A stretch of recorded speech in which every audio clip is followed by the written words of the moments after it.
Hello viewers, welcome to Wrestle Bangla BD. প্রথমে বলবো WrestleMania 42 এর নাইট 1 মেইন ইভেন্ট করতে পারে ফিমেল সুপারস্টাররা। তো উইমেন্স ডিভিশন থেকে আপনারা WrestleMania 42 এর নাইট 1 এ কেউ মেইন ইভেন্ট করতে দেখতে পারেন। স্টোরি হচ্ছে WrestleMania 42 এর যে নাইট 1 এর পোস্টার, সেখানে উইমেন্স সুপারস্টারদের ফিচার করা হয়েছে। আপনারা এখানে দেখতে পাচ্ছেন WrestleMania স্যাটারডেতে উইমেন্স সুপারস্টারদের ফিচার করা হয়েছে, আর WrestleMania সানডেতে মেন সুপারস্টারদের ফিচার করা হয়েছে। আর তারা যেহেতু এটা করেছে, এটা ভালো লেগেছে। এখানে পুরো ইকুয়ালিটি আমরা দেখতে পাচ্ছি। এর আগের বছর WWE যে অ্যাডভার্টাইজ করেছিল, সেখানে আমরা এক সাইডে শুধু জন সিনাকে দেখেছি আর অন্য সাইডে আলাদা আলাদা সুপারস্টারদের দেখেছিলাম। তো নাইট ওয়ানে যেহেতু WWE ফিমেল সুপারস্টারদের অ্যাডভার্টাইজ করেছে, আমি তো এক্সপেক্ট করতেছি হতে পারে নাইট ওয়ানের মেইন ইভেন্ট উইমেন্সরা করবে।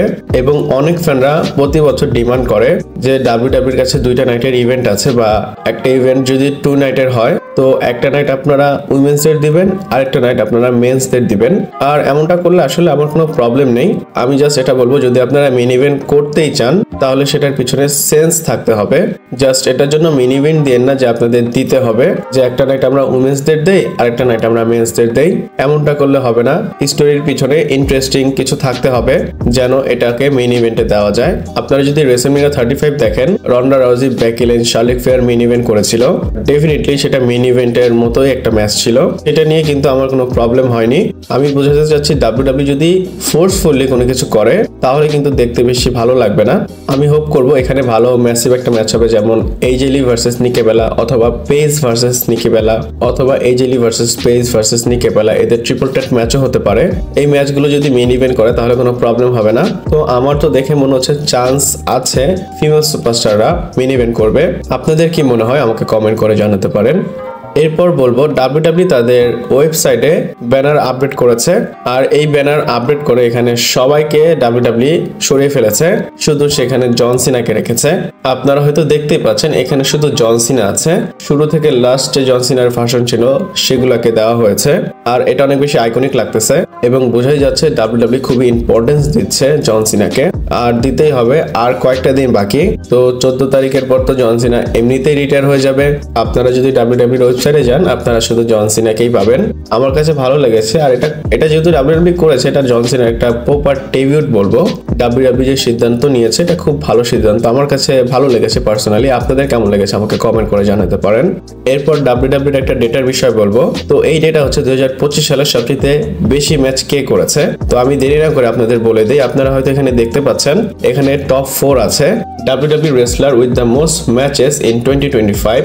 নাম্বার 1 এ আছে এলি নাইট। 2025 সালের সবচেয়ে বেশি ম্যাচ রেসেল করেছে এলি নাইট। এলি নাইট টোটাল 65 ম্যাচ রেসেল করেছে। এরপর নাম্বার 2 এ আছে প্যান্টা। প্যান্টা টোটাল 63 ম্যাচ রেসেল করেছে। তো বছরের আর কয়েকটা দিন বাকি, যদি আরো 2টা ম্যাচ প্যান্টা রেসেল করে আর এলি নাইট যদি রেসেল না করে, তাহলে হতে পারে প্যান্টা 1 নম্বরে চলে আসবে। তারপর রক্সিন প্যারিস, সে 62 ম্যাচ করেছে। তারপর নাম্বার 4 এ স্পট শেয়ার করতেছে স্টেফানি বেকার এবং জে উসো। স্টেফানি বেকার এবং জে উসো টোটাল 52টা ম্যাচ রেসেল করেছে।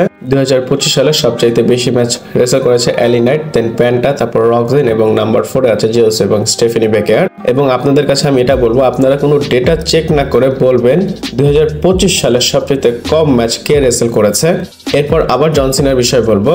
আর আপনাদের বলে দেই, এই কয়েকটা দিন যে কটা আপডেট আসবে ম্যাক্সিমাম জন সিনাকে নিয়ে আসবে, কারণ আমরা খুব কাছাকাছি চলে এসেছি জন সিনার রিটায়ারমেন্টের। তো রিপোর্ট হচ্ছে জন সিনার ম্যাচটা শেষ হওয়ার পর স্যাটারডে নাইট মেইন ইভেন্টের তারপরে আমরা অ্যানাউন্স হতে দেখতে পারবো জন সিনাকে হল অফ ফেমে।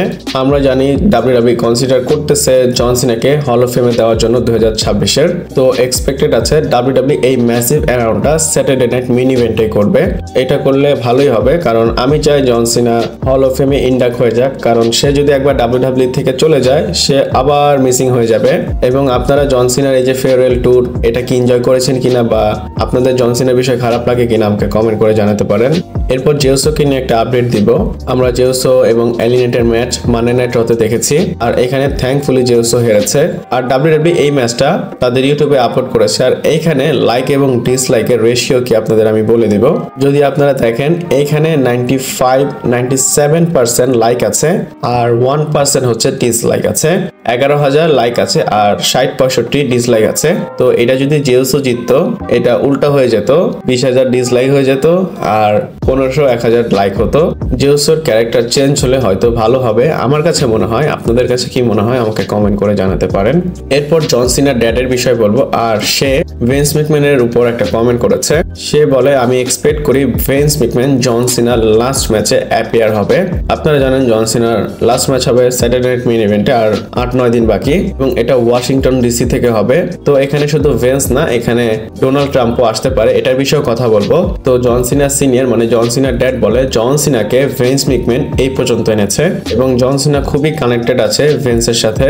আমি যেটা চাই, আমার মনে হয় জন সিনা এটা চাবে, মানে জন সিনার বাবা বলে যে ভিন্স ম্যাকম্যান যেন জন সিনার লাস্ট ম্যাচে অ্যাটেন্ডেন্সের উপর প্রেজেন্ট থাকে। তো আপনারা জন সিনার ড্যাডকে তো এক্সপেক্ট করতে পারেন জন সিনার লাস্ট ম্যাচে, পাশাপাশি ভিন্স ম্যাকম্যানকেও এক্সপেক্ট করতে পারেন।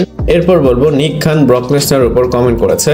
আপনারা জানেন ব্রক লেসনারকে ইন্টারনেটে অনেক খারাপ কথা বলা হয়, অনেকে রেপিস্টও বলে, কিন্তু আসলে এই জিনিসটা হয়নি। আমরা সেদিকে যাব না, আমরা কথা বলবো নিক খান কি কমেন্ট করেছে ব্রক লেসনারের বিষয়। আপনারা এখানে দেখতে পাচ্ছেন নিক খান বলে যে লেসনারের সাথে কাজ করে মজা আছে। সে এখানে ইনক্রেডিবল কথাটা ইউজ করেছে। ব্রক লেসনার যখন রুমে এন্টার করে মনে হয় বা ফিল হয় যে রুমের মধ্যে সবচেয়ে টাফেস্ট একজন ঢুকেছে বা এসেছে, এবং সে বলে শুধু রুমে না পুরো প্ল্যানেটে কাউকে যদি আমি টাফেস্ট বলবো সেটা হচ্ছে ব্রক লেসনার। বলে ব্রক লেসনার যখনই যেখানে যায় কিছু না কিছু অরা নিয়ে যায়, এবং বলে আমরা খুবই প্রাউড আমরা তার সাথে কাজ করতে পারতেছি। তো নিক খান তার কথা সবাইকে এক সাইডে রেখেছে আর ব্রক লেসনারকে একাই সামনে রেখেছে। এরপর আমরা টনি খানের বিষয় বলবো। টনি খান কমেন্ট করে ডাব্লিউডাব্লিউ এবং AEW এর মাঝখানে যে ডিফারেন্স সেটার বিষয়। টনি খান বলে মাল্টিপল কি ম্যাট্রিক্সের হিসাবে যদি আমরা দেখি তো এই বছরে AEW খুবই ডাব্লিউডাব্লিউ সাথে ব্র্যাক এন্ড ফোর্থ গিয়েছে, মানে সে কম্পিটিশনের কথা বলে আর কি। সে এটা বুঝাতে চেয়েছে AEW এবং ডাব্লিউডাব্লিউ যে গ্যাপ সেটা AEW খুবই কম করে দিয়েছে। আর এখানে সে যেহেতু কি ম্যাট্রিক্সের কথা বলেছে, আমার মনে হয় সে ভিউয়ারশিপের কথা বোঝাতে চেয়েছে। এরপর ডোনাল্ড ট্রাম্পের বিষয় বলবো। আর ডোনাল্ড ট্রাম্পকে হয়তো জন সিনার লাস্ট ম্যাচের জন্য ইনভাইট করা হয়েছে। এটা কেন বললাম, কারণ লোগান পল এমনটাই হিন্ট করেছে। লোগান পল ফক্স নিউজের সাথে কথা বলার সময় বলে যে আমরা মানে ডাব্লিউডাব্লিউ এই বিষয় নিয়ে কথা বলেছি, কিন্তু আমরা জানি না এই জিনিসটা হবে কি হবে না। তো আমার মনে হয় ডোনাল্ড ট্রাম্প আসবে, এটা অনেক বেশি পসিবল। আর যদি এই জিনিসটা হয় এটা অনেক বেশি অসাম হবে।